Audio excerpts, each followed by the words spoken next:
오늘 우리는 이 히브리서 7장 13절부터 19절까지 말씀을 본문으로 영적인 원리들을 바르게 깨닫자라는 제목을 가지고 함께 말씀 나누도록 하겠습니다. 우리가 지난주에 율법과 제사장 체계의 변화에 대해서 나누는 시간을 가졌습니다. 그것이 바뀌었다라는 부분을 확인하는 시간을 가졌는데 관련된 두 가지 이야기 나눴거든요. 첫 번째 나눴던 말씀이 무엇이었을까요? 네, 그렇습니다. 지난주에 율법에 대해서 이야기를 나누면서 율법은 지키려고 노력하면 할수록 무엇만 드러난다고요? 죄만 자꾸 드러난다고 그랬었죠. 그래서 이것이 첫 번째 율법의 역할이라고 얘기를 했었고요. 그럼 그거로 끝나느냐? 그게 아니라 사람이 이제 막 율법을 안 지키면 죽잖아요. 그러니까 막 구원자를 갈망하게 되는 거죠. 그것이 이제 율법의 두 번째 역할이다라는 말씀을 드렸었습니다. 자, 그러면 이렇게 어차피 율법을 주시면 막 죄만 드러나고 막 사람 마음이 괴로워지고 할 거면 왜 율법을 왜 주셨냐라고 우리 얘기를 했었었는데 그게 사실 이스라엘 백성들이 원해서 주셨다고 그랬었죠. 근데 이스라엘 백성들이 그거를 받아놓고 하나님의 말씀을 받자마자 듣지도 않고 행하지도 않았다고 그랬습니다. 그냥 복만 욕심이 나가지고 이 사람들이 받다 보니까 그래서 만약에 이 사람들이 우리는 도저히 못 지키겠다. 지키는 방법이라도 우리한테 가르쳐달라라고 얘기했다면 아마 이스라엘 백성들은 아브라함이 배웠던 멜기세덱이 배웠던 것을 그때 당시 아마 배웠을 수도 있겠었겠죠. 그렇게 되면 예수님의 초림이 좀 더 빨리 이루어질 수 있지도 않았겠나라는 우리가 생각도 한번 해봤습니다. 자, 그래서 어쨌든 이 사람들이 그렇게 율법을 붙들고 막 놓지 않고 이거 우리 복 받으려면 지켜야 되니까 막 계속 고집을 하고 있으니까 결국은 2000년 전에 예수님께서 오셔가지고 야, 도저히 이건 안 된다. 안 된다는 걸 너희 깨닫고 과거 아브라함 시대 믿음으로 말미암아 이건 지킬 수 있다는 사실을 너희가 깨달아야 된다라는 걸 오셔가지고 이제 가르치셨다고 말씀을 했었었죠. 그래서 믿음의 체계로 다시 돌려놓으셨다라고 얘기를 했었습니다. 그래서 말씀을 읽어야만 믿음이 생기고 그 믿음이 있어야만 구원을 받을 수 있다라는 사실을 우리 첫 번째로 함께 나눴습니다. 자, 그런가 하면 우리 두 번째로 나눴던 말씀이 무엇이었죠? 믿음으로 살자. 네, 그렇습니다. 구원받은 사람은 예수님의 믿음으로 살아야 된다고 말씀을 드렸었죠. 그런데 예수님의 믿음이 뭡니까? 나는 할 수 없다. 그러나 예수님은 하실 수 있다. 그러니까 이제 그분을 믿고 기도하는 거죠. 그것이 이제 예수님의 믿음을 이제 구하고 기도하는 방법인데, 근데 생각해보면 구원받기 이전에도 사실은 이게 똑같은 원리였어요. 나는 구원받기 위해서 할 수 있는 일이 아무것도 없다.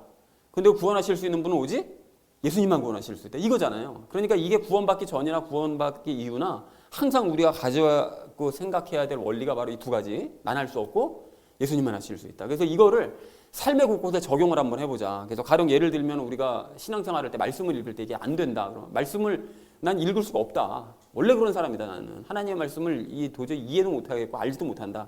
그러나 예수님께서는 모든 것을 통달하시지 않았냐. 그러니까 예수님께 말씀을 드리면 예수님께서 저의 경우에는 어떻게 했다고 그랬죠? 하나님을 사랑하는 마음을 엉뚱하게 주셨다고 그랬죠. 근데 하나님의 사랑하는 마음을 주시니까 사랑하는 하나님을 막 더 알고 싶은 마음이 막 샘솟는 거예요. 그러니까 성경을 읽을 수밖에 없는 이런 과정으로 인도를 하시더라. 그리고 또 우리가 신앙생활하면서 말씀을 읽는 것도 중요하지만 말씀대로 행하는 게 더 중요하잖아요. 근데 이게 행하는 것도 사실은 나는 할 수 없습니다. 예수님만 하실 수 있다고 고백을 하면 예수님께서 저 사람을 불쌍히 여기는 마음을 주신다고 그랬죠. 그래서 그 사람을 위해서 말씀대로 실천하는 그런 모습을 주신다고 그랬습니다. 그리고 세상 살아갈 때도 마찬가지라고 그랬죠. 세상 살아갈 힘을 저는 도저히 살아갈 엄두도 나지 않고 어떻게 살아가야 될지도 모르겠습니다. 예수님께서 인도를 해주셔야 됩니다라고 고백을 하면 예수님께서 새 예루살렘을 보게 해주셨다고 그랬었죠. 저 같은 경우에는. 그러니까 새 예루살렘을 바라보니까 이 땅의 삶이 아무것도 아닌 게 되는 거예요. 순식간에. 이까짓 게 뭐냐 이게 썩 없어질 땅에서. 여기서 내가 열심히 내며 살 게 아니라 더 높은 차원의 것들을 고민할 때 이 문제는 저절로 해결을 해주시더라 라는 얘기를 우리가 지난주 함께 나눴습니다. 그래서 사랑하는 우리 나눔 있는 교회 성도님들 모두는 나는 할 수 없고 예수님만 하실 수 있다는 이 원칙을 늘 기억하시고 그것을 삶에 적용해 나가시는 저 여러분 되어지시기를 다시 한번 주님의 이름으로 간절히 축원드립니다. 지난주 나눴던 그 말씀은 율법 체계의 변화, 체계가 이제 바뀌었다. 그 말씀을 우리 나눴다면 이번 주는 구체적으로 뭐가 변화됐냐라는 것에 대해서 이제 말씀을 하십니다. 자, 그래서 이번 주 주제를 이렇게 잡았는데요.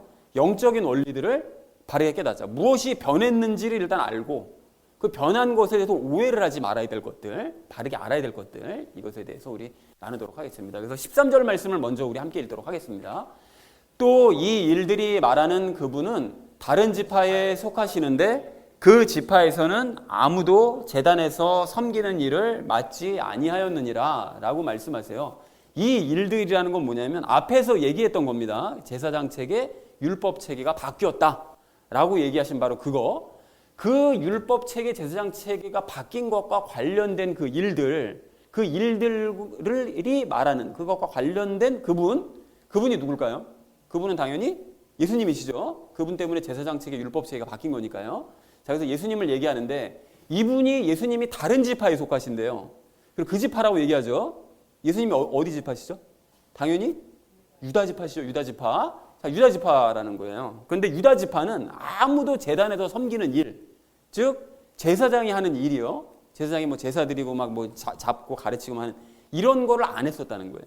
자, 그런데 바울이 갑자기 이 말을 왜 했냐? 제사장 체계가 바뀌었고 율법 체계가 바뀌었다 그러는데 예수님은 유다 지파인데 유다 지파는 제사장 뭐 이런 일을 한 적 없어. 갑자기 뜬금없이 갑자기 얘기를 왜 했냐? 요거를 이제 15절에서 얘기를 합니다. 자, 그래서 어쨌든 유다 지파는 제단에서 이를 섬기는 제사장이 하는 일을 해본 적이 없다라고 얘기하고 있습니다. 그래서 13절 말씀을 이렇게 정리할 수 있겠는데 제사장 체계가 변한 것과 관련이 있는 그분은 예수님은 유다 지파에 속하시는데 유다 지파에서는 아무도 제사장이 하는 일을 맡은 적이 없었다라고 얘기를 하고 있습니다.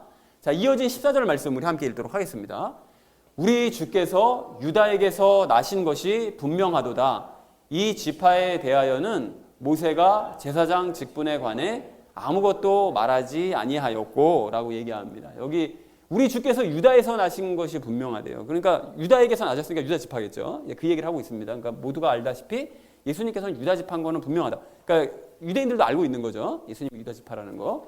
자, 그런데 이 지파에 대해서는 모세가 제사장 직분에 대해서 말한 게 아무것도 없었다는 거예요.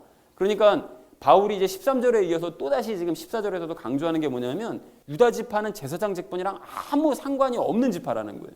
그럼 바울이 이 얘기 자꾸 왜 하고 있냐 이거를 우리가 생각할 수가 있겠죠. 자, 그러니까 모세도 그 율법 체계 뭐 레위 지파가 원래 섬기게 돼 있잖아요. 근데 유다 지파도 가끔은 할 수 있다.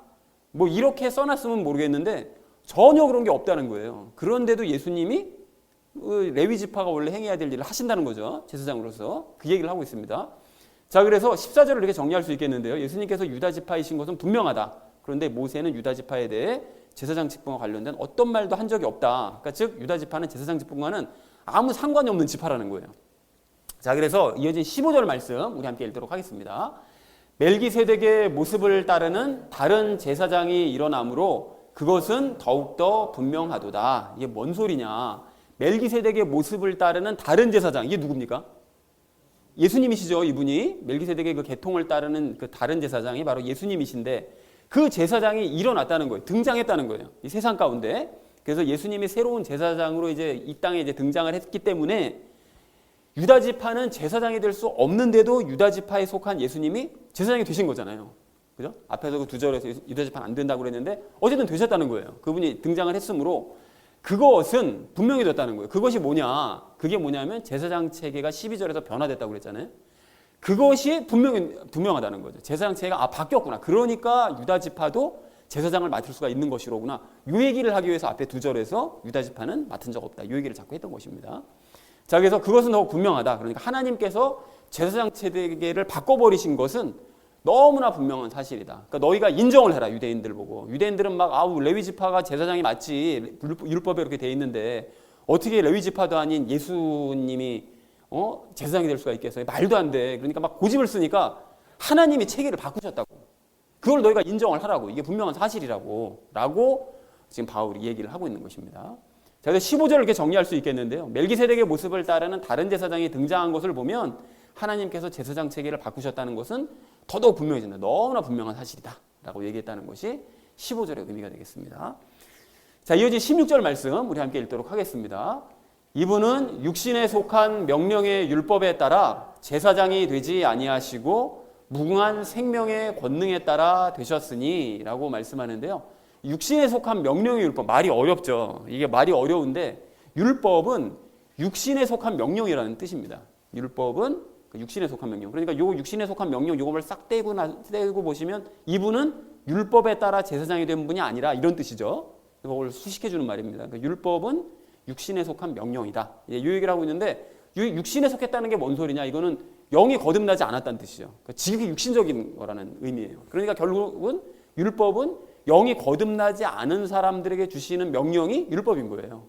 그러니까 과거에 이스라엘 백성들이 영이 거듭날 방법이 없었으니까 그런 사람들에게 주시는 명령이 율법이라는 거죠. 그럼 거꾸로 생각해 보면 영이 거듭난 사람은 이제 그러면 율법을 당연히 지킬 수가 있게 되는 것입니다. 왜냐하면 육신적인 사람들에게 주신 명령이니까 못 지켰는데, 그들이 육신적이라서 못 지켰지만 우리는 육신이 아예 거듭나서 영이 거듭난 사람이기 때문에 이제 육신, 그리고 하등 아래쪽에 있는 그런 그 육신과 관련된 그런 명령들을 영이 거듭난 사람들이 지킬 수 있게끔 만드셨다는 거죠. 그러니까 영이 거듭나기 전에는 절대로 지킬 수 없는 게 율법입니다. 반대로 영이 거듭나면 율법을 지킬 수 있게 된다라는 거를 이제 잠시 후에도 다시 말씀드리겠습니다. 자, 그래서 율법에 따라서 제사장이 되지 아니하시고라고 얘기하는데, 우리 예수님은 율법의 기준에 따라, 율법의 기준으로는 레위 지파가 무조건 제사장이죠. 근데 그런 기준에 따라서 제사장이 되신 분이 아니다. 그러니까 무궁한 생명의 권능에 따라 되셨는데, 무궁한 생명의 권능은 하나님의 권능을 얘기하는 거죠. 하나님의 권능에 따라 그 제사장이 되셨다는 거죠. 그래서 하나님의 권능으로 제사장이 되신 분이시다라고 얘기를 하고 있습니다.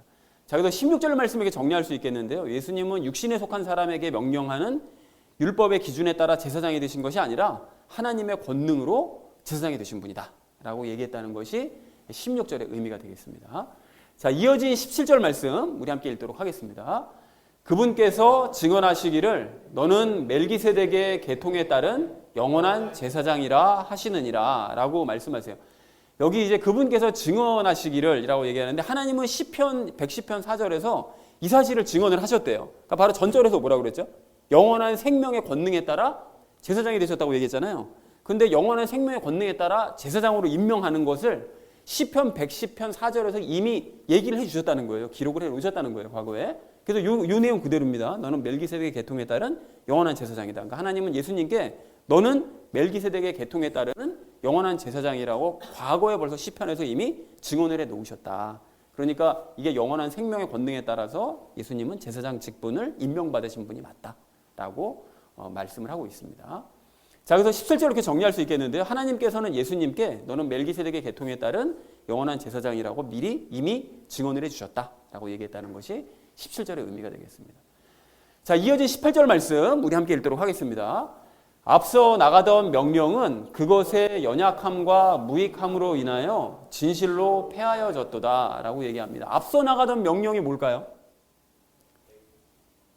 율법이겠죠. 율법. 전체적으로 이제 크게 얘기하면 율법이겠죠. 율법. 근데 율법은 그 연약함, 그게 율법이 연약하다는 게 뭔 소리냐? 그러니까 율법은 사람을 연약하게 만든다는 거예요. 그냥 지키려고 그러면 사람들이 그냥 죄가 드러나서 뭐 아무것도 못하고 막 쩔쩔매니까요. 그리고 무익하대요. 그러니까 그 뒷부분에 이제 나오는데 사람을 완전하게 만드는데 아무 이익을 주지 않는다는 거예요. 율법은 도리어 더 죄만 드러나게 만드니까. 그래서 사람을 완전하게 하는데 전혀 도움을 주지 못한다. 그렇기 때문에 폐해졌다는 거예요. 근데 여기서 조심하실 것이, 율법이 폐해졌다고 얘기하니까 율법 자체를 없애버렸다라는 그런 뜻이 아니라, 그런 뜻이 아닙니다. 완전하게 되기 위해서 율법을 막 노력하여 지키려는, 과거 그렇게 지켰었잖아요. 그런 방법이 그게 폐해졌다는 거예요.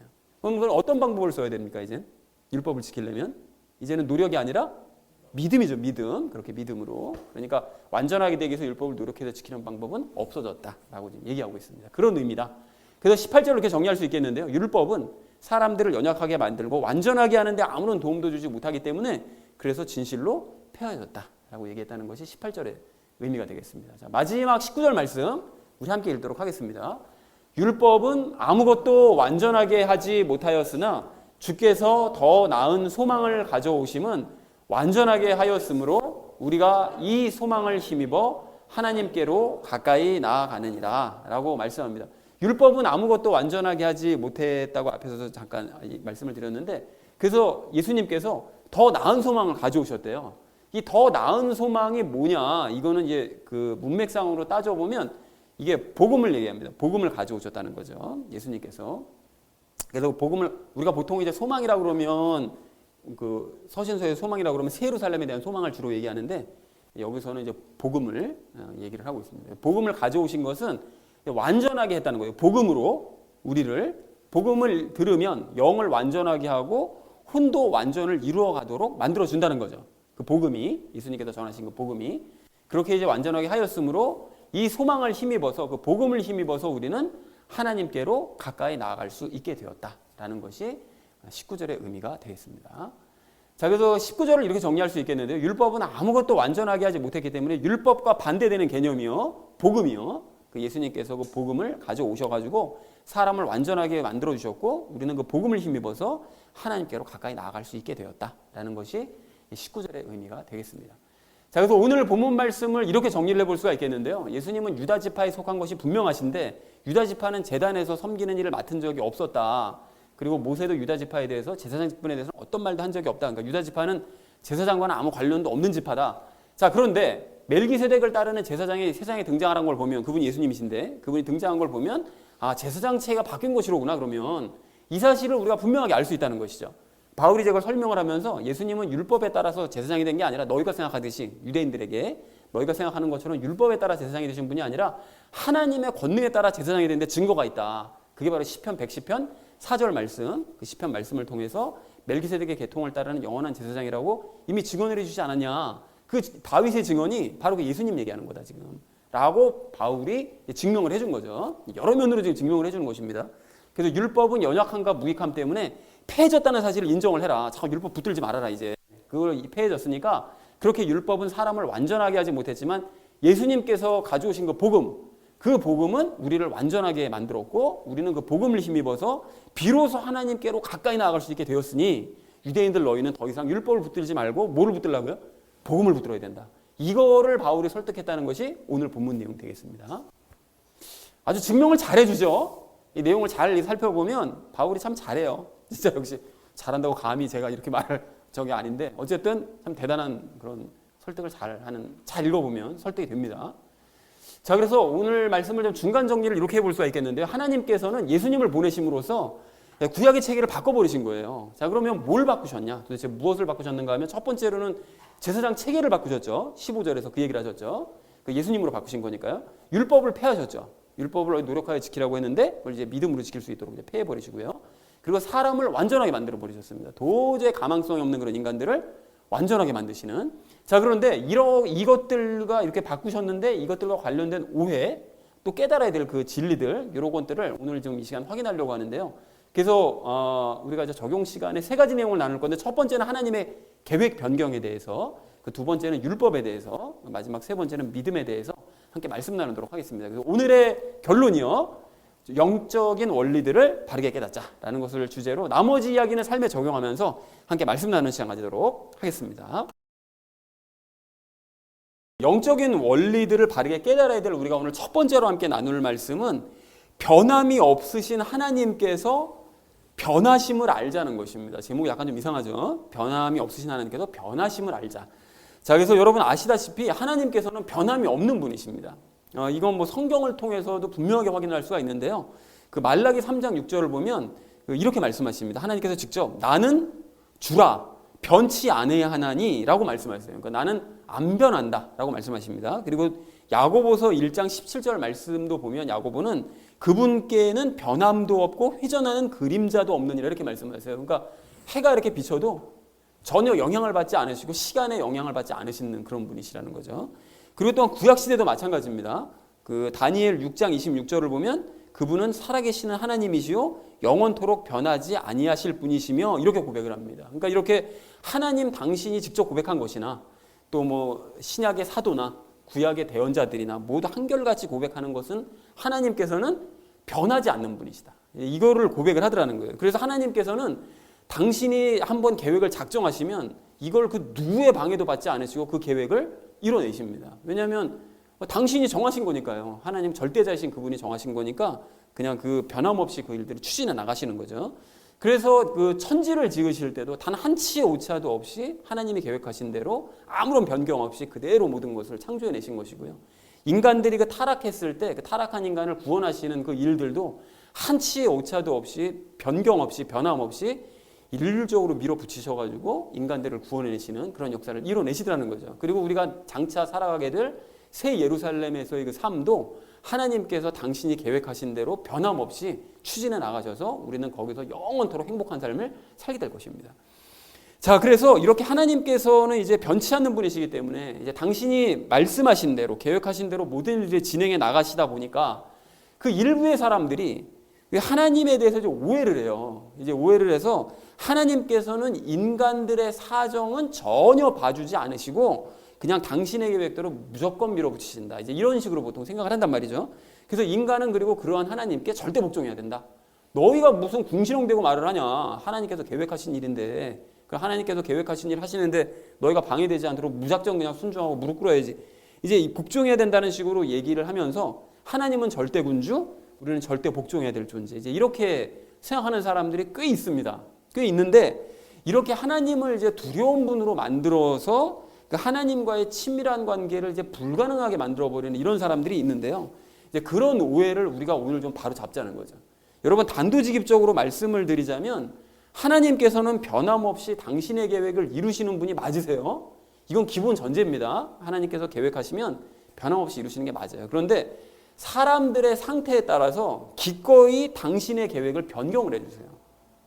그러니까 하나님을 절대 군주로 막 이해하는 사람들은 말도 안 되는 소리라고 막 따지거든요. 이런 얘기하면 이 인간이 이게 아주 인본주의적인 생각을 가지고 있다고 막 이러면서 이제 막 따지는데, 그런데 여러분 성경에는 그런 예가 너무나 많아요. 여러분 그래서 이게 가령 아합이 이제 대표적인 예인데요. 그 아합은 여러분 잘 아시는 것처럼 악한 일만 골라하던 왕이었잖아요. 그래서 하나님께서 아주 걔를 원수로 여기셨거든요. 그런데 그런 그 아합이 나봇이라는 사람의 그 포도원까지 이제 빼앗았습니다. 자기 땅 많았거든요. 근데 그 포도원이 너무 좋아 보이니까 그 땅을 이제 뺏었단 말이죠. 근데 그걸 뺏으니까 강제로 뺏었을 때 하나님께서 엘리야를 보내셔가지고 저주의 말을 선포하게 하십니다. 이제 이렇게 말씀하십니다. 들어보십시오. 살벌합니다. 네가 네 자신을 팔아 주의 눈앞에서 악을 행하였으므로 보라, 내가 재앙을 내게 내려 내 후손을 없애되 담에다 소변 보는 자, 남자죠, 이스라엘 안에 갇힌 자, 그 남은 자를 아합에게서 끊어버릴 것이요, 또 내 집을 느바세 아들 여로보암의 집같이 되게. 여로보암의 집이 완전히 그냥 자손이 하나도 없이 끈짝났거든요. 그리고 아히야의 아들 바하사의 집, 그 사람들도 사람이 하나도 남아남지 않았습니다. 그렇게 되게 하리니 이는 내가 내 분노를 일으키려고 나를 자극하고 이스라엘로 하여금 죄를 짓게 하였기 때문이니라. 또 이세벨에 관하여서도, 부인이죠, 주께서 말씀하여 이르시되 개들이 예스리엘 성벽 옆에서 이세벨을 먹으리라.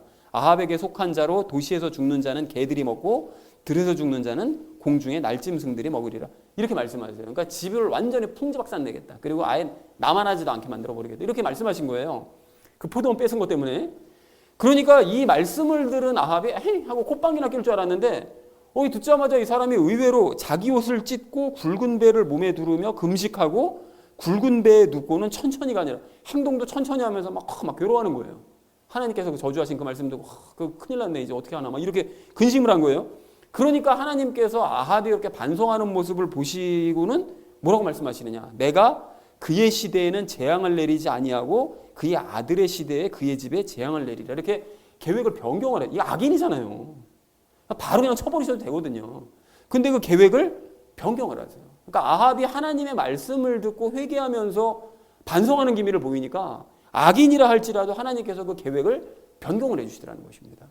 그래서 하나님을 절대 군주로 생각하는 사람들은 이것도 그냥 아니라고 막 말을 어떻게든 끼워 맞춰가지고 하나님 계획 변경하신 거 아니라고 막 이렇게 말 끼워 맞춰서 주장을 하거든요. 하는데 당연히 하나님의 전체적인 계획은 변함이 없죠. 당연히 없지만 그 사이에 있는 일들에 대해서는 인간들의 사정에 맞춰서 그 사람의 반응에 따라서 하나님께서는 기꺼이 당신의 그 계획을 변경해 주는 그런 분이시라는 것입니다. 자, 그리고 이 외에도 예들은 너무나 많은데, 출애굽한 이스라엘 백성들이잖아요. 그 출애굽한 이스라엘 백성들도 그 출애굽했을 때 하나님께서 뭐라고 말씀하셨는가 하면 내가 너희와 함께해서 너희를 반드시 가나안 땅으로 들여보내겠다, 이렇게 말씀하시잖아요. 내가 너희를 이끌어서. 그런데 중간에 이스라엘 백성들이 무슨 짓을 저질렀죠? 소우상 만들어서 섬겼죠. 그러니까 하나님께서 완전히 진노하셨잖아요. 그때 어떻게 얘기하십니까? 모세에게, 야, 네가 이 백성 맡아라. 그리고 네가 데려가. 네가. 난 안 데려갈 거니까 네가 데려가. 이렇게. 그러면 하나님께서 계속 변경하시는 거잖아요. 그러니까는 모세가 그건 말도 안 된다고 막 하면서 그냥 제발 하나님 막 진노하시면 돌리셔야 된다고, 이게 딴 나라 다 비우는다고 막 설득도 엄청, 그 출애굽기를 보시면 정말 모세도 하나님을 막 설득을 해요. 근데 정말 막 이제 확 넘어갈 정도로 설득을 해요. 그러니까 하나님께서도 야, 알았다. 그냥 내가 다시 그냥 데려갈게. 이렇게 하십니다. 그러면 하나님께서는 당신이 계획하셨던 거 바꿨다가 또 바꾸시는 거잖아요. 그죠? 그러니까 이렇게 하나님께서는 당신의 계획을 바꾸시는 거예요. 그리고 히스기야가 그렇게 열심히 하나님 앞에 깨끗하게 잘 살았지만 내가 너의 생명을 거둬가겠다라고 이사야를 통해서 말씀하시잖아요. 근데 막 이사야가 그냥 벽에다가 얼굴을 대고 막 좀 죽기 싫습니다. 하나님 저를 이렇게 대우하시면 어떻게 합니까? 막 울고불고 막 난리를 치니까 하나님께서 어떻게 하시죠? 그 생명을 거둬가시지 않는 것뿐만이 아니라 생명을 15년까지 연장을 시켜주시잖아요. 당신의 계획을 죽이겠다, 너를 데려가겠다라고 말씀하신 그 계획을 변경을 하시더라는 거예요. 울고 막 이렇게 막 부탁을 하고 하니까 간구하니까 바꿔주시더라는 거죠. 자, 그렇다면 이런 예들을 봤을 때 하나님께서는 앞으로 일어날 일들을 잘 모르셔서 또는 변덕스러운 분이셔서 이렇게 왔다 갔다 하시는 것이냐? 당연히 그런 거 아니죠. 그렇게 생각하는 사람들은 정말 믿음이 전혀 없는 사람들이에요. 이제 그런 사람들이라는 생각을 하는 거죠. 하나님께서 이렇게 계획을 변경하시는 이유는 전적으로 인간들 때문에 그러시는 것입니다.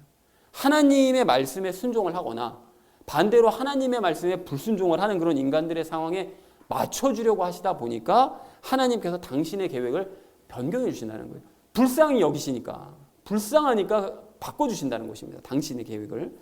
그런 의미에서 여러분, 그 히브리서, 우리가 나누고 있는 히브리서 말씀도 마찬가지인데, 지난번에 말씀드렸던 것처럼 이스라엘 백성들이 율법 달라고 그래가지고 하나님께서 율법 주셨잖아요. 근데 이 사람들이 안 지켰잖아요. 그런데 만약에 하나님께서 계획을 절대로 변경하는 분이 만약에 아니시다. 뭐 타협이 없어요. 인간들이 사정이 어떻게 되든 말든 뭐 난 계획대로 밀어붙일 거야. 이런 분이셨다면 율법에 따라서 어떻게 하셨을까요? 제사장 체계를 바꾸실 리가 없었죠. 그 계획 그냥 그대로 너희가 달래매. 너희가 달라고 그랬잖아요. 이건 그냥 밀어붙이셔가지고 이스라엘을 계속 채찍질하셨을 거예요. 그런데 우리 하나님께서는 그렇게 안 하시고 율법을 지키지 못하는 인간들에게 맞춰주셔서 어떻게 하십니까? 새로운 방식의 제사장 체계를 도입하시는 거죠. 사실 엄밀하게 얘기하면 과거 아브라함 체계로 이제 멜기세덱 체계로 돌려보내신 건데, 그런데 어쨌든 새로운 방식으로 이제 율법을 지킬 수 있도록 사람들을 인도해 가시더라는 것입니다. 변경을 해주시는 거예요, 계획을. 그래서 율법과 제사장 체계를 변경하신 우리 하나님께서는 영원히 지켜야 된다고, 유월절 예식 영원히 지켜야 된다고 말씀하셨잖아요. 근데 유월절 예식을 어떻게 하시죠? 그거 폐해버리시고 뭘로 바꾸십니까? 유월절 예식을 성만찬으로 대체를 해버리시죠. 그리고 안식일 그렇게 중요하다고 말씀하시잖아요. 구약성경 보세요. 처음부터 끝까지 막 안식일 지켜야 된다고 중요하다고 계속 강조하셨는데 그 안식일도 뭐로 바꾸시죠? 주일로 바꾸시잖아요. 그죠? 안식일 원래 토요일에 지켜야 되는데 그걸 일요일은 주일로 지켜도 좋다고 하시잖아요. 그러니까 바꾸신다는 거예요. 그러니까 이 모든 상황을 통해서 확인할 수 있는 것이 무엇이냐? 변함이 없으신 우리 하나님께서는 인간 때문에 변해 주신다는 것입니다. 이걸 이해하지 못한 사람들이 지금도 막 율법을 그냥 구약 시대처럼 막 지켜야 된다고 그러고, 막 안식일 우리 지금도 지켜야 되는 거라고 막, 그리고 또 막 저기 뭡니까? 유월절도 막 우리 지켜야 되는 것이라고 이렇게 주장들을 하는 것입니다. 이렇게 우기는 거예요, 그게. 그런데 하나님의 성품을 바르게 이해한 우리는 그렇게 하면 안 된다는 것을, 이 하나님께서 바꿔주셨다는 것을 알고 있는 거죠. 그걸 알고 있는 우리는 기뻐하고 자유하기 원합니다. 자, 그런데 여기서 한 가지 조심하실 점이 있는데, 하나님께서 우리에게 이제 맞춰주신다고 하니까, 그럼 요거를 또 오해해가지고 어차피 맞춰주실 거니까 그냥 내 마음대로 그냥 살아도 하나님께서 결국 맞춰주시겠지. 여러분, 이렇게 생각하면 안 됩니다, 여러분. 이런 생각을 하는 사람들은 이게 구원받지 못한 사람이에요. 그렇게 생각하면 안 됩니다. 우리가 잊지 말아야 될 것은 하나님의 계획을 바꿨었던 사람들이잖아요. 이스라엘 백성들이나 아합이요. 그런 사람들이 대가를 다 치렀어요.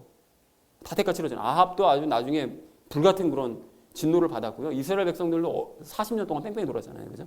그러니까 대가를 다 치렀고요. 그리고 히스기야 역시 그거에 대한 대가를 치르진 않았지만 자기 아들 그 므낫세 때문에 유다가 엉망이 돼가지고 자기가 세워놨던 모든 공로들 다 엉망진창돼 버리는 그런 대가를 치르더라는 거예요. 물론 우리는 예수님 때문에 대가 치를 일은 없죠. 대가 치를 일은 없지만 우리는 하나님의 계획을 변경하게 만드는 자가 아니라 그 계획에 순종하는 사람들이 되기를 소망합니다. 자, 그렇다면 마지막으로 하나님께서 이렇게 계획을 그럼 변경하시는 게 그게 나의 삶이랑 무슨 상관이냐? 나는 별로 뭐 하나님 계획을 변경하시든 말든 별로 상관도 없는 삶을 사는 것 같은데 라고 생각하실 수 있는데 여러분, 큰 상관이 있습니다. 만약 하나님께서 계획을 절대로 변경하지 않으시고 계획하신 것을 무작정 밀어붙이시는 분이셨다. 만약에 그렇다면 이방인인 우리는 지금 예수님 못 믿었어요. 아마 어떻게 뭐 전달 돼가지고 믿을 수도 있었겠죠. 그리고 하나님을 뭐 잘 알지도 못했을 텐데 알았더라도 우리는 지금까지 만약에 계획 변경하지 않으셨으면 유대인들 따라서 율법 지키면서 제사 드려야 되고요. 그리고 정기적으로 이스라엘 찾아가가지고 1년에 적어도 3번은 찾아가가지고 예배 드려야 됩니다. 제사 드려야 됩니다. 그리고 또한 우리가 행하겠다고 했던 모든 약속들, 또 기도들, 또 하나님 앞에 드려서는 이 모든 것들을 다 책임져야 돼요. 못 지켰다. 그럼 책임지고 바로 또 그냥 얻어맞아서 죽고 잘못하면 이런 일이 벌어졌겠죠. 그리고 잘못을 사함받기 위해서는 결국 재물 들고 예루살렘까지 찾아가서 제사를 드리는 이 일을 지금까지 하고 있었어야 됐다라는 거죠. 만약 그런 식이라면 그 빡빡하신 그 하나님 앞에 우리가 어떻게 가까이 나갈 수가 있겠느냐고요. 그리고 그런 하나님을 굳이 이런 하나님을 우리가 믿어야 되나? 뭐 이런 생각이 들 수밖에 없었을 거라는 거예요. 그러니까 먼 지역에 사는 이방인들일수록 더욱더 하나님 믿기가 힘들었겠죠. 그래서 변함없으신 하나님께서 오해와 비난을 받으시면서까지 우리에게 맞춰주시고 또 여지를 주시기 때문에 그래서 우리는 하나님께 가까이 나아갈 수 있는 줄로 믿습니다. 사랑하는 우리 나눔 믿는 교회 성도님들 모두는 우리를 가까이 하시려고 기꺼이 계획을 변경시켜 주시는 하나님께 무한 감사하기 원합니다. 그리고 하나님을 더욱 바르게 깨닫고 하나님을 더욱 사랑하는 저와 여러분 되어지시기를 주님의 이름으로 간절히 축원드립니다. 영적인 원리들을 바르게 깨달아야 될 우리가 오늘 두 번째로 나눌 말씀은 율법에 대해 바르게 알자는 것입니다. 여러분 오늘 18절 말씀을 보십시오. 보시면 율법은 그것의 연약함과 무익함 때문에 진짜로 폐해졌다. 이렇게 말씀하시죠. 그런데 이 구절을 오해한 그리스도인들이 그러니까 율법은 지키지 않아도 돼. 이렇게 하는 사람이 있거든요. 히브리서 7장 18절 말씀을 근거로 봐라. 율법이 진실로 폐해졌다. 라고 말씀하시니까 우리 그리스도인들은 율법을 완전히 무시하고 살아야 돼. 이렇게 생각하는 경우가 실제로 있거든요. 그런데 그거 아닙니다. 율법은 그 자체가 없어진 게 아닙니다. 그래서 왜 그런 거냐? 예수님께서 마태복음 5장 17절에서 이렇게 말씀하세요. 내가 율법이나 대언자들의 글을 폐하러 온 줄로 생각하지 말라. 나는 폐하러 오지 아니하고 성취하러 왔노라. 이렇게 말씀하시고 난 다음에 이어진 18절 19절에서 이렇게 말씀하십니다. 하늘과 땅이 없어지기 전에는 율법에서 1.1획도 결코 없어지지 아니하고, 그러니까 율법은 안 없어진다는 거예요. 세상이 망할 때까지. 마침내 다 성취되리라. 그걸 성취해야 된다는 거예요. 그게 완전히 다 이루어야 된다는 거예요. 그러므로 누구든지 가장 작은 이 명령들 중에 하나를 어기고, 그러니까 율법의 명령을 어기고 또 그렇게 사람들을 가르치는 자, 이거 안 지켜도 돼. 이렇게 가르치는 자는 하늘의 왕국에서 가장 작은 자라 분리돼. 그러니까 얘는 진짜 아주 작은 사람이라고 취급을 받되, 누구든지 그것을 행하고 가르치는 자, 율법을 행하고 율법 지켜야 된다고 가르치는 자는 곧 그는 하늘의 왕국에서 큰 자라 불리리라. 이렇게 말씀하세요. 그러니까 너무나 분명하죠. 그러니까 율법은 이 세상 없어질 때까지 절대로 없어지는 것이 아니다. 폐해지지 않는다. 그리고 도리어 그것을 지키는 자가 큰 자다. 그리고 지키라고 가르치는 자가 제대로 가르치는 거다. 이렇게 말씀하신다는 거죠. 자, 그러면 오늘 본문 18절에서는 왜 율법이 폐해졌다고 말씀한 것이냐. 아까 전에 말씀드렸죠. 이거는 율법 자체가 폐해졌다는 의미가 아니라 뭐라고 그랬죠? 완전하게 내가 되기 위해서, 완전한 사람이 되어보려고 막 율법을 열심히 노력해서 지키려고 하는 그 방법, 그게 폐해졌다는 거예요. 그렇게 하면 안 된다는 거죠. 자, 그래서 여러분 분명하게 좀 기억하시기 바랍니다. 그리스도인들도 율법을 지켜야 되는 게 맞습니다. 그래서 제가 계속 얘기하잖아요. 예수님의 말씀대로 살아야 된다. 이게 되게 자주 하잖아요. 예수님 말씀대로 안 살아도 돼. 그냥 우리 구원 받았잖아. 자유롭고 그냥 기쁘게 살아가면 돼. 그냥 이렇게만 하면 이게 가짜예요, 이게. 그러니까 말씀대로 살아야 되는 게 맞습니다. 그리고 예수님의 말씀 그대로 우리 그리스도인들은 율법을 지켜야 되는 거고요. 그걸 넘어서는 것까지 지켜내야 되는 거예요. 그래야 큰 자라고 불린다는 것이죠. 그래야 이제 바르게 된 사람이다라고 불린다는 거예요. 자, 그래서 율법을 지켜야 되니까 그러면 율법을 지키기 위해서 그러면 유대인들처럼 막 노력을 해야 되냐? 그거 아니라고 그랬죠. 그 오늘 18절에서 그러시잖아요. 절대 노력하는 방법 그거 폐해졌다고. 그거 안 된다고. 그러면 율법을 지키긴 지켜야 되는데 그럼 노력은 하지 말아야 된다고 그러니 그럼 어떻게 하라는 얘기냐? 그럼 어떻게 알아야 된다고요?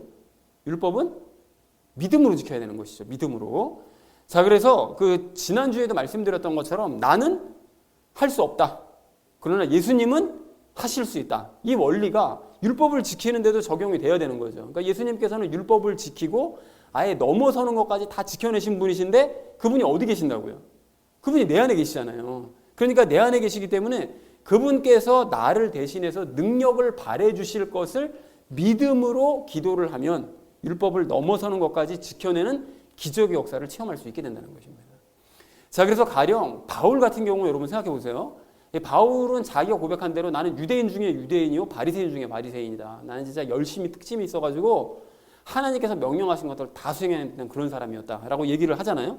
그래서 바리새인으로서 그 누구보다 율법 지키는 일에 열심을 다했습니다. 열심을 다했는데 그랬던 바울이 그럼 율법을 잘 지켜냈냐? 그러지 않았어요. 그거 어떻게 할 수 있죠? 율법을 바울이 열심히 다 지켜낸 거 아닌가요? 라고 생각할 수 있지만 율법을 잘 지키기는커녕 하나님의 뜻조차 제대로 파악하지 못해가지고 예수님과 그리스도인들을 핍박을 하고 다녔습니다.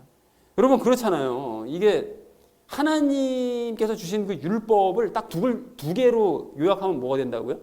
뭐랑 뭐로 할 수 있습니까? 하나님의 율법을 딱 두 가지로 요약하면 하나님을 사랑하고 내 이웃을 사랑해라. 이 두 가지잖아요, 율법을. 그러니까 요거를 이제 지켜놔야 되는 건데 바울 같은 경우에 하나님의 뜻을 제대로 파악하지 못하다 보니까 하나님을 사랑하라는 그 명령을 지키는, 그 율법을 지키기는커녕 어떻게 합니까? 하나님의 원수가 되잖아요. 막 예수님 핍박하고 막 그리스도인을 핍박하니까 하나님 원수가 되어버리잖아요, 그죠? 그리고 이웃을 사랑하라는 그 명령을 바울이 지키기는커녕 그 이웃이 되어야 될 그리스도인들을 핍박하고 죽이는 이런 일을 하더라는 거예요. 그러니까 율법을 전혀 지키지 못했던 거예요. 열심히 지킨다고 하는데 전혀 지키지 못했던 거였다는 거죠. 근데 그랬던 바울이 예수님을 믿고 영접하고 나니까 그 다음서부터는 어떻게 됩니까? 그 누구보다 하나님을 진짜 사랑해서 목숨 걸고 하나님께서 하라는 일을 다 하는 거예요. 그리고 그 누구보다 이웃을 사랑해서 그 이웃이 될 사람들이 자기를 막 비난하고 손가락질하고 비방하고 막 회방하고 막 방해하고 하는데도 그런 사람들에게 복음을 전하는 일에 목숨을 걸고 최선을 다해서 일을 하더라는 것입니다. 이웃을 진짜 열심히 사랑하는 거죠. 목숨 걸고 사랑하는 거죠. 그런 사람으로 변화된 거예요. 그러니까 바울이 어떻게 해서 이럴 수 있었다고요? 율법을 지키기 위해서 하나님 사랑하고 이웃 사랑하기 위해서 열심을 내서 그렇게 됐느냐? 아니죠. 예수님을 영접해서 그분을 안에 모시고 그분께서 이루실 것을 믿으면서 기도에 나가다 보니까 하나님을 사랑하고 이웃을 사랑하는 이런 모습이 나타나더라는 것입니다. 자, 그렇다면 여기서 우리가 이제 중요한 점을 짚어야 되는데요. 여러분, 이 모든 사실을 우리가 잘 알고 있잖아요. 이게 모르는 얘기가 아니거든요. 이거 다 알고 있다면 우리는 바울처럼 믿음으로 율법을 지키는 삶을 살고 있습니까? 이게 중요한 거죠. 정말 그렇게 살고 있냐고. 아니면 율법을 넘어서는 일까지 지켜야 된다고 말씀하셨는데 그럼 율법을 넘어서는 일까지 지키는 삶을 살고 있냐는 것입니다. 즉 믿음으로 말씀들이 행해지는 그런 기적적인 일들을 내 삶 가운데 체험하고 있느냐는 거예요. 만약에 아니라면 그렇게 살고 있지 않다면 그게 무슨 뜻입니까? 결국 나에게는 믿음이 없다는 거거든요. 믿음으로는 삶을 살아야 되는데 살지 못한다면 결국 믿음이 없다는 얘기죠. 그죠? 그러니까 구원 얻는 믿음은 가지고 있을지 몰라도 예수님의 믿음은 없다. 그런 얘기가 될 수밖에 없다는 것입니다. 기분은 나쁘지만 뭐 당연한 사실이라는 거예요. 뭐 뻔한 얘기잖아요. 그죠? 그래서 우리가 이 세 번째 시간에 이 믿음에 대해서 우리가 나눌 건데 사랑하는 우리 나눔 있는 교회 성도님들 모두는 율법이 폐해졌다는 이 말씀의 의미를 일단 바르게 깨달으시기 바랍니다. 그리고 율법은 안 지켜도 그만인 것이 아니라 반드시 지켜야 되는 것이고 율법의 이상 넘어가는 것까지 지켜야 된다는 사실을 여러분 깨달으시기 바랍니다. 그리고 이게 마지막 심판의 기준이에요. 여러분 율법을 지키는 게. 그래서 예수님께서 말씀하시잖아요. 너희가 행한 대로 갚아주겠다 말씀하시잖아요. 그죠? 그러니까 너희가 율법을 잘 지켜서 행해서 열매까지 맺었냐? 이게 기준인 거예요. 행했냐 못 행했냐. 그러니까 우리가 율법을 무시해서는 안 된다는 것이죠. 근데 이것을 지킬 때는 노력이 아닌 믿음으로 지켜야 된다는 사실을 깨닫고 그것을 실천해 내시는 저 여러분 되어지시기를 주님의 이름으로 간절히 축원을 드립니다. 자, 영적인 원리들을 바르게 깨달아야 될 우리가 마지막 세 번째로 나눌 말씀은 믿음에 대해 바르게 알자는 것입니다. 여러분 오늘 19절 말씀을 한번 보십시오. 19절 말씀 보시면 율법은 사람을 완전하게 못한다. 그런데 복음은 사람을 완전하게 한다고 말씀하시죠. 그러니까 예수님께서 갖고 오신 그 소망, 그것이 우리를 이제 완전하게 한다 이렇게 말씀하시는데 그렇다면 여러분 우리는 어떻습니까? 우리 완전합니까? 완전한가요? 전혀 완전해 보이진 않지만 완전하죠? 완전합니다 우리. 그러면은 뭐가 완전합니까 우리? 단계별로 지금 이제 말씀 들어갈 건데요. 이때가 배웠던 거 기본적인 것들만 여러분 잘 숙지하고 계시면 대답을 다 잘하실 수 있습니다. 단계별로 들어가서 우리가 최종적으로 여기에 딱 들어가셔야 돼요. 그렇게 되면 이 앞에 모든 문제들 다 해결됩니다. 자, 그러면 무엇이 완전한 거죠, 우리가? 우리의 영이 완전한 거죠. 자, 그러면 우리의 영이 왜 완전한 거죠? 우리는 원래 죄와 연합해서 태어난, 그래서 하나님과 전혀 소통할 수 없는 불완전한 존재로 태어났죠. 그랬던 우리가 말씀을 읽고 예수님을 믿은 순간, 말씀을 읽어서 예수님을 믿는 거죠. 그렇게 된 순간 무슨 일이 일어납니까? 성령님께서 우리 안으로 들어오셔서 영을 덮고 있던 죄를 깨뜨리시고 분리내시죠. 그러면 우리의 영이 어떻게 됩니까? 죽죠. 죽은 영을 성령님께서 어떻게 하시죠? 연합하셔서 친히 연합해 주셔서 부활시키시죠. 그러니까 성령님과 연합했기 때문에 우리가 완전한 거예요. 우리의 영이. 그래서 완전한 겁니다. 우리의 영이. 자, 그런데 우리가 이 시간 이 영이 이렇게 완전해지는 이 과정, 너무나 잘 알고 있죠. 우리는 이제 잘 알고 있는데 이러한 과정 중에 영이 죄와 분리되는 요 상황에 좀 주목을 했으면 좋겠는데요. 여러분, 죄와 분리가 됐다는 것은 다른 말로 죄와 분리가 됐다. 이건 다른 말로 어떻게 얘기할 수 있습니까? 불신의 마음과 분리가 됐다. 이렇게 볼 수 있는 거죠. 죄가 곧 불신이니까, 그죠? 그래서 불신과 분리가 됐다. 이렇게 볼 수 있는데, 그렇다면 완전해진 우리의 영이요, 불신과 분리된 우리의 영은 이제 믿을 수 있는, 더 이상 의심하지 않고 믿을 수 있는 존재가 된 것입니다. 맞습니까? 맞죠? 자, 그리고 이렇게 믿는 사람이 이렇게 믿으면, 그러니까 이제 믿을 수 있는 존재가 되었으니까 우리의 영이 이 믿음으로 율법을 지킬 수 있는 것이고, 율법을 지킴으로써 혼의 구원도 이루어갈 수 있게 되는 거예요. 영이 완전하니까. 그리고 부수적으로 그렇게 믿으면, 그 영이 자꾸 믿으면 우리는 기적들도 체험하면서 살아갈 수 있습니다. 예수님도 그렇게 사셨고 사도들도 그렇게 살았죠. 우리 신앙 선배들도 다 그런 기적들을 체험하면서 살았다는 거죠. 왜냐하면 영이 완전하니까. 그 영으로 말미암아 믿어서 그렇게 된다는 거예요. 그리고 이 믿음으로 율법의 이상의 것들도 지켜나가면서 살고 기적을 체험하면서 살아가는 그런 사람은 오늘 19절 말씀처럼 결과적으로 하나님께 더 가까이 나아가는 삶을 살 수밖에 없게 되는 거예요. 그런 삶을 사는 거예요. 그러니까 하나님의 왕국 안에서 하나님과 친밀한 삶을 사는 거죠. 그러니까 이 모든 일들, 우리가 흔히 얘기해왔던 이 땅에서 살아가는 천국 삶은 결국은 시작이 어디냐? 우리가 예수님을 믿어서 영이 완전하게 되는 바로 그 순간. 그래서 영이 믿으면, 믿음으로 말미암아 이 모든 일들이 다 이루어질 수 있다.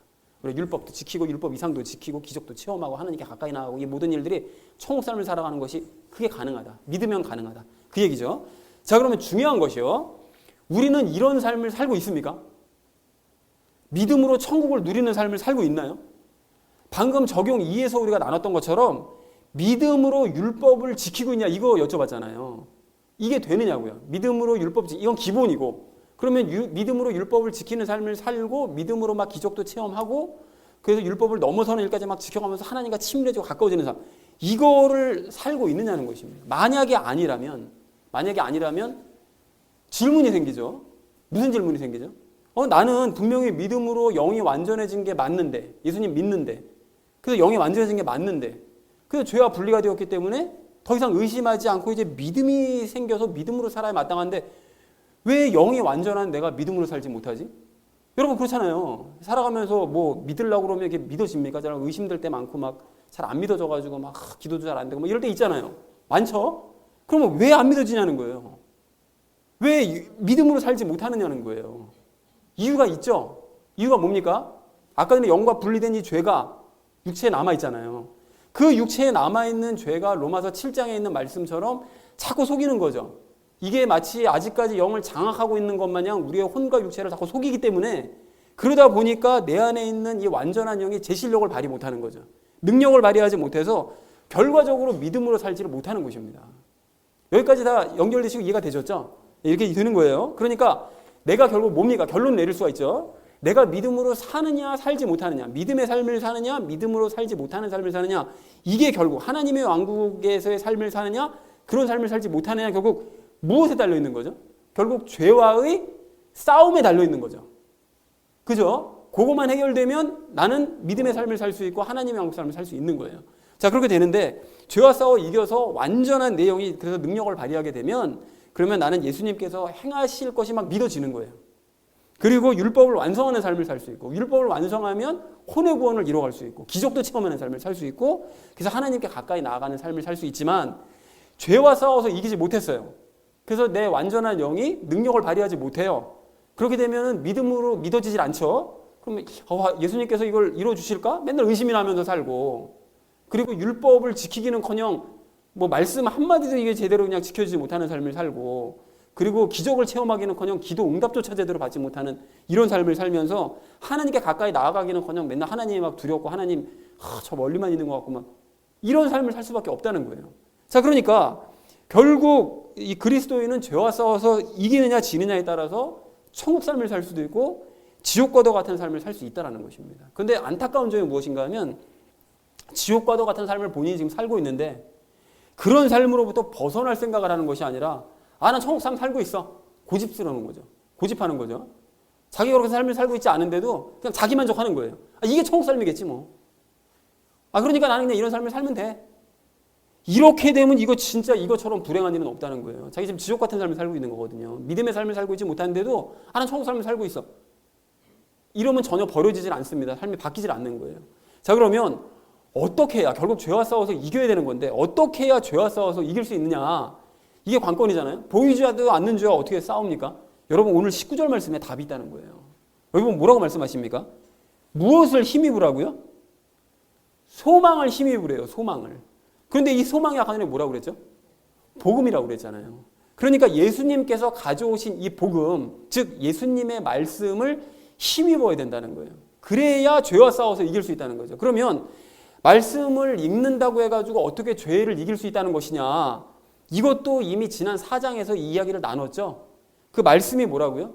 살아있고 권능이 있어서 우리의 영과 혼과 및 육체를 찔러 쪼개신다고 말씀을 하시잖아요. 그래서 우리가 구원받았을 때뿐만이 아니라 구원받은 이후에도 이게 똑같이 적용이 되는데, 말씀을 읽으면 결국은 그 말씀이 우리 육체 안에 있는 죄를 찌르시기 때문에, 그러기 때문에 죄를 이길 수가 있는 것이다 라고 말씀을 드렸습니다. 그리고 또 한 가지요.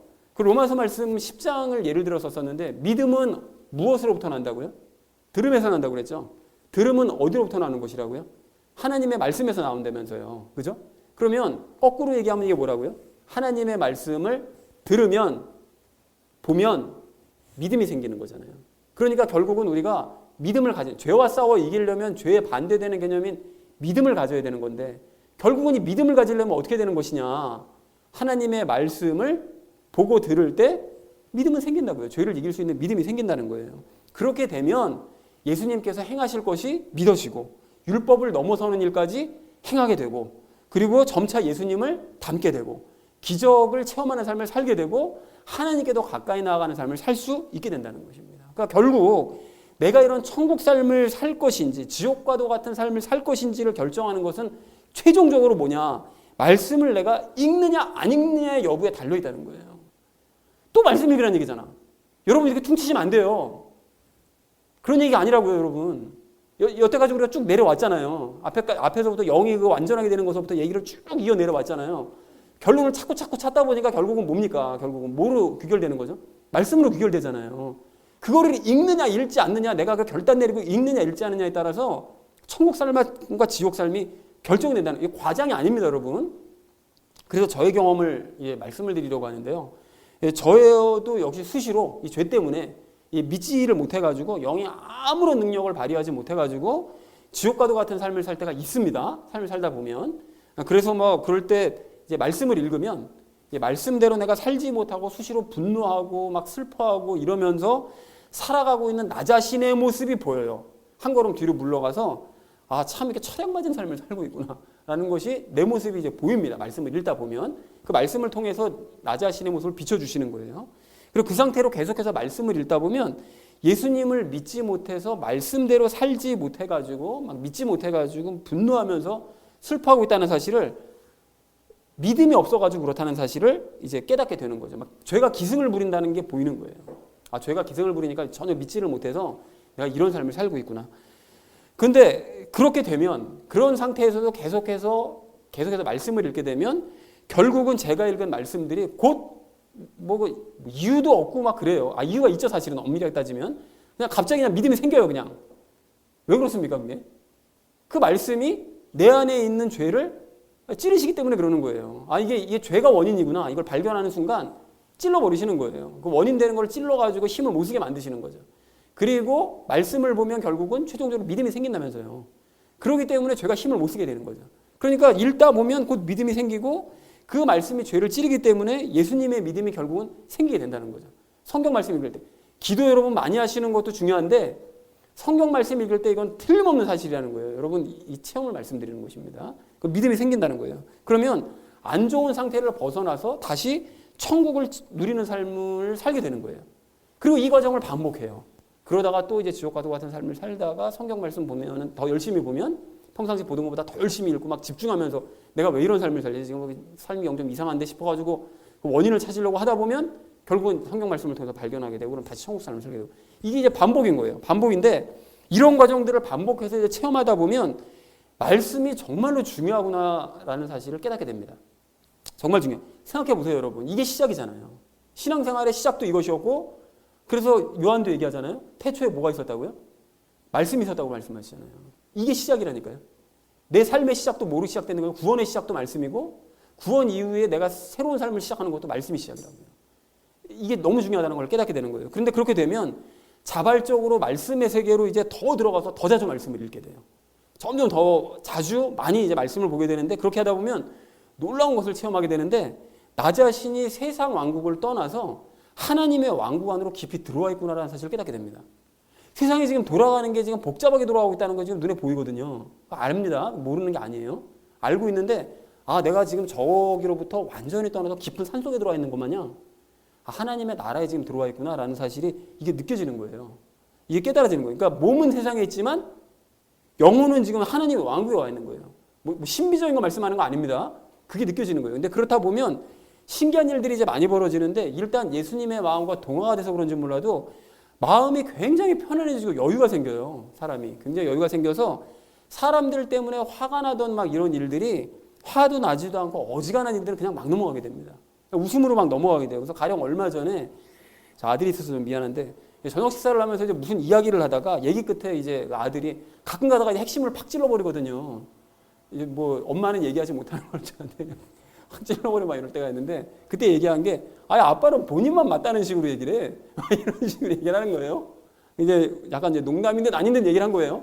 근데 그게 갑자기 콕 찔리더라고요. 그래서 만약 제가 그때 말씀의 세계, 하나님의 이 왕국 안에 들어가 있지 않은 상태였다면, 그 말 때문에 제가 발끈했을 수도 있어요. 뭐 말을 그따위로 해. 기분 나쁘게. 내가 언제 그랬다고 그래. 막 이렇게 했을 수도 있는데, 근데 그 말을 딱 듣자마자 그때 제가 이제 말씀에 깊이 좀 들어가 있는 상태였거든요. 근데 그렇게 한 상태니까 제 자신의 모습이 빠르게 보이더라고요. 저렇게 얘기할 만한 이유가 있었겠다. 내가 그런 모습을 본 적이 있었겠다. 이런 말에 기분 나쁠 수 있었겠다. 이게 정말 신기할 정도로 빠르게 제 자신의 모습이 보이고, 상대방 입장이 또 생각을 하게 되면서, 그렇게 생각할 수 있겠네. 이런 생각을 하면서 충분히 그렇게 생각할 수 있겠다. 라는 마음이 들더라는 거예요. 짧은 순간에. 그래서 약간 억울한 점이 없지 않아 있었습니다. 왜냐하면 하나님의 말씀대로 이렇게 하려다 보니까 내가 맞는 거 아니야? 그런 약간 좀 그 교만함과 그거 섞여가지고 그런 마음이 있긴 있었으나, 어쨌든 그냥 그 말을 받아들였어요. 제가. 그 아들의 말을 받아들여가지고, 뭐 너도 그렇고 엄마도 그렇게 생각한다면 내가 잘못된 부분이 맞겠지. 그냥 받아들였습니다. 밥 먹으면서. 그래서 다음 날인가 가정 성경 공부 시간을 갖는데요. 일주일에 한 번씩. 그 시간에 제가 시작하기 전에 그동안 내가 혹시 말했던 것 중에서 나만 맞다는 식으로 내가 얘기하고 혹시 그렇게 들렸다면 그런 거 잘못된 거 맞다. 그러니까 내가 사과한다. 내 용서를 구한다. 그렇게 되면 나를 용서 좀 해줘라. 라고 고백을 했습니다. 근데 이런 고백이 뭐 했나 보다 하실 수 있는데, 사실 제 자신의 성격과 습관을 생각해 보면 이 고백이 쉽지 않은 고백이에요. 제가 나름대로 자존심도 있거든요. 그러니까 이런 고백을 아들한테 한다는 게 쉽지 않은데 그냥 고백을 했습니다. 그리고 말씀의 세계로 들어가서 제 자신이 아무런 인간이 아니라는 거, 가치가 없는 인간이라는 거를 제가 깨닫고, 말씀의 세계에 들어가 있다 보니까, 그리고 예수님 없이는 내가 할 수 있는 게 아무것도 없는 무능력자라는 거를 깨달았기 때문에 그런 고백이 가능했던 거죠. 그런 고백이. 아무것도 아닌 사람이 나만 맞아. 이것처럼 우스운 얘기가 어디 있어요. 그렇잖아요. 개뿔도 아닌 인간이 내 말이 맞아 뭐 이러면은 누가 한번 들어줍니까? 그거 말도 안 되는 거지. 꺼져 뭐 이렇게 할 수밖에 없는 거잖아요. 그러니까 내가 바로 그런 인간이구나. 라는 그런 생각이 이제 들더라는 거예요. 그리고 그렇게 고백하고 나서 제가 돌이키고 난 다음에 기분 나쁘네 생각해 보니까 이게 아니라 마음이 그냥 덤덤하고 도리어 기분이 막 좋더라고요. 내가 그렇게 인정이 되는구나. 그리고 내가 그 상대방 그 말을 갖다 그리고 또 그 아들이 그 얘기를 듣고 오랜 세월 동안 그런 삶을 살았는데 변하시네요. 축하드립니다. 열받아. 이렇게 할 수도 있는데, 그런데 그거를 듣고 기분이 좋더라고요. 도리어 막 기분이 좋은 거예요. 그래서 내 자신이 좀 변했구나 이런 생각까지 막 들더라는 것입니다. 그리고 추가로 얼마 전까지만 해도 막 세상 왕국 그런 뉴스들을 이렇게 들으면 막 그냥 막 솟구치는 거예요. 막 그냥 화가. 거기 몰입해서 뭐 몇 개를 보다 보면 막 열이 받고 막 이랬는데, 어느 날 갑자기 감정적인 동요가 사라져 버렸습니다. 갑자기 사라져 버렸어요. 그게. 그러니까 예수님께서 상황을 이거 완전히 해결해 주실 것이 확실하게 점점 믿어지는 거예요. 이 상황을 해결해 주실 거다. 그러니까 제가 나서거나 감정 소모를 할 이유가 전혀 없다. 이걸 의지적으로 하는 게 아니라 그냥 그렇게 되어지는 거예요. 그냥 믿어지더라고요. 그냥 그게. 그래서 어떻게 해서 여러분 이런 일들이 가능해졌다고요? 어떻게 해서 가능해졌냐 하면 제가 말씀의 세계 안으로 깊이 들어갔기 때문에. 그래서 감정을 자극하는 죄와 싸워서 이기기 때문에. 내가 싸워 이기는 게 아니죠. 말씀이 죄를 찔러주시기 때문에. 그리고 말씀을 볼 때 믿음을 나에게 주시기 때문에. 그러니까 결국은 죄와 반대되는 개념은, 불신에 반대되는 개념은 믿음이기 때문에, 결국은 말씀을 읽으면 읽을수록 믿음이 강해지기 때문에 이런 죄와 싸워서 이기기 때문에 이런 일들이 일어나는 줄로 믿습니다. 그렇다면 우리 모두도 말씀의 세계 안으로 여러분 깊이 들어가셔서 말씀에 파묻히고 죄와 싸워서 이기는 삶을 살면 이러한 일들 뿐만이 아니라 믿음으로 율법을 완성하고 예수님 닮아가고 기적을 체험하면서 하나님 앞으로 더욱 가까이 나아가게 될 줄로 믿습니다. 사랑하는 우리 나는 믿는 교회 성도님들 모두는 우리의 영이 완전하게 되었다는 사실을 여러분 믿으시기 바랍니다. 그리고 완전한 영이 능력을 발휘하지 못하도록 막는 죄를 이기시되 그거를 말씀을 읽으심으로써 죄를 이기시기 바랍니다. 답 찾았습니다. 죄를 이기는 방법은 결국 말씀을 읽는 거다. 말씀 안에 완전히 파묻히는 거다. 내 주변 상황과 아무 상관없이 그냥 말씀에 무조건 몰입하는 거다. 이거는 그렇게 할 때 죄를 이길 수 있는 거다. 그렇게 해서 율법이 지켜지고 예수님을 닮아가고 기적을 체험하면서 하나님께로 더욱 가까이 나아가시는 저 여러분 되어주시기를 주님의 이름으로 간절히 축원을 드립니다. 영적인 원리들을 바르게 깨닫자라는 것을 이제 주제로 말씀 나눴는데, 첫 번째 나눴던 말씀이 변함이 없으신 하나님께서 변하심을 알자라고 그랬었죠. 하나님은 무엇이 없으신 분이시라고요? 변함이 없는 분이시다. 자, 그리고 작정하신 계획을 어떻게 이루신다고요? 무엇이 없이? 변함이 없이 이뤄가시는 그런 분이시다. 자, 그래서 우리 하나님은 절대군주로 오해하는 사람들이 있다. 그런 사람들이 있는데, 그러나 하나님께서는 인간들 때문에 당신의 계획을 어떻게 하신다고요? 변경을 하곤 하신다. 바꾸곤 하신다. 변경하시는 그런 분이시다. 아무것도 안 바꾸시는 바로 그런 분이시지만 인간들 때문에 변경해 주시는 그런 분이시다. 그래서 이 인간이 회개했을 때 누굽니까? 아까는 왕 아합이죠. 아합이 회개했을 때, 또 이스라엘 백성들이 우상을 숭배했을 때, 그리고 이 왕이 눈물로 간구했을 때, 왜 저를 벌써 데려가시나요? 막 했을 때, 네 글자예요. 누굽니까? 히스기야가 눈물로 간구했을 때 하나님께서는 그 계획을 기꺼이 변경해 주셨죠. 자, 그래서 이스라엘 백성들이 율법을 지키지 못했을 때 또 다른 예입니다. 율법과 이 체계도 변경하셨죠. 지난주 율법과 제사장 체계도 변경을 해주셨죠. 그러니까 하나님께서 계속 우리 인간들을 변경해 주시는 분이에요. 그래서 유월절 예식도 반드시 끝까지 지켜야 된다고, 영원히 지켜야 된다고 말씀하셨는데 유월절 예식을 폐하시고 뭘로 바꾸셨죠? 성만찬으로 바꾸셨죠. 그리고 안식일도 영원히 지켜야 된다고 말씀하셨는데 그 안식일도 이제는 무엇으로 대체하셨다고요? 주일로 주의 날로 대체를 하셨습니다. 자, 그리고 인간의 상황에 맞춰서 계획을 변경해 주셨기 때문에 우리는 누구를 믿을 수 있었고요? 이방인인 우리가 예수님을 믿을 수 있었고, 그리고 하나님을 그래서 알 수 있었고, 그래서 하나님께 우리가 가까이 나아갈 수 있게 되었다라는 것이 첫 번째로 나눴던 이야기였습니다. 자, 두 번째 나눴던 말씀이 율법에 대해 바르게 알자고 했는데요. 율법이 폐해졌다는 말씀은 완전하게 되기 위해서 율법을 이렇게 지키려는 방법이요. 율법을 어떻게 지키려고요? 과거 유대인들이 노력해서 지키려고 하는 방법이, 그게 폐해졌다는 겁니다. 노력해서 지키는 것이 아니다. 자, 그럼 율법은 없어지는 것이 아니고 어떻게 되어야 된다고요? 도리어 율법은 이렇게 되어야 된다고 예수님께서 마태복음 5장에서 말씀하셨죠. 완성이 되어야 되고, 그리고 율법을 행하고 가르치는 자가 어떤 자다? 그런 자가 그러니까 높은 자, 큰 자다라고 이제 얘기를 했습니다. 자, 그래서 율법을 지키되 무엇으로 지켜야 됩니까? 믿음으로 율법은 지켜야 된다라고 말씀을 드렸었고요. 자, 그래서 즉 나는 지킬 수 없지만 예수님께서는 지킬 수 있으므로, 그리고 또 이분이 내 안에 계심으로 예수님께서 나를 대신하여 지켜주실 것을 이렇게 하면, 그것을 믿으면 율법을 지킬 수가 있는 거죠. 그래서 바울이 이런 식으로 지켜나갔다라고 얘기를 했었죠. 자, 그리고 세 번째로 우리 나눴던 것이 믿음에 대해서 바르게 알자고 얘기를 했습니다. 복음은 사람을 어떻게 만들어준다고요? 율법은 사람을 이렇게 할 수 없었지만 복음은 사람을 이렇게 할 수 있다. 어떻게 해요? 완전하게 할 수 있다. 완전하게. 자, 그럼 완전하다는 것은 무엇이 완전하다고요? 우리의 영이 완전하다는 뜻이다라고 했었죠. 자, 그래서 예수님을 믿으면 영이 무엇과 분리되고? 죄와 분리가 되고, 성령이가 연합하기 때문에 완전해지는 것이다. 성령이가 연합한 새로운 피조물이 되기 때문에 완전해지는 것이죠. 그래서 죄와 분리되었다는 것은 다른 말로 이것과 분리되었다는 뜻입니다. 다른 말로 불신과 분리가 되었다라는 뜻인 거죠. 그러니까 우리의 영은 무엇이든지 어떻게 될 수 있다고요. 다 이렇게 할 수 있는 상태가 된 거예요. 믿을 수 있는 상태가 된 거예요. 예전에는 맨날 불신만 하고 하나님이 이루어주실까, 예수님이 안 이루어주실 거야, 맨날 불신만 하고 살았는데 이제 완전해진 우리의 영은 무엇이든지 다 믿을 수 있는 상태가 되긴 된 거예요. 우리의 영은. 자, 그랬는데 그럼에도 우리가 믿음으로 살지 못하고 율법을 완성하지 못하는 이유는 육체 안에 있는 이게 방해하기 때문에, 죄가 방해하기 때문에, 바울을 유대인이 방해했듯이 우리의 영을 죄가 방해하고 있는 거죠. 이게 안 되는 거죠. 자꾸 이제 걸려 넘어지는 거죠. 그래서 결국 죄와 싸워 이겨야만 우리는 이것으로 율법을 완성할 수 있고, 어떻게 해서 율법을 완성한다?